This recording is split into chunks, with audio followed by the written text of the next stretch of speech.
நடந்து கொண்டிருக்கிறது. நடைபெற்றக்கூடிய இந்த பூஜையில தாயாக விளங்குறையான சத்தியமனோட அனுகிரகமும் அப்படி இந்த எல்லையை காக்க முடியாத ஐயப்பனாலே அனுகிரகம் எல்லாம் காலியாக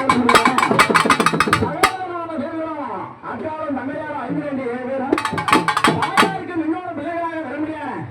அப்படி சொல்ல முடியாத மதுர வீரன் காட்டுவாராயன் பாவாராயன் அப்படி சொல்ல முடியாத சங்கரி கருப்பன் வீரபத்திர சாமி என்று சொல்ல முடியாது.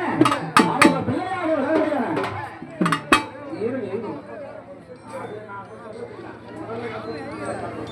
அப்படி செய்ய முடியாது.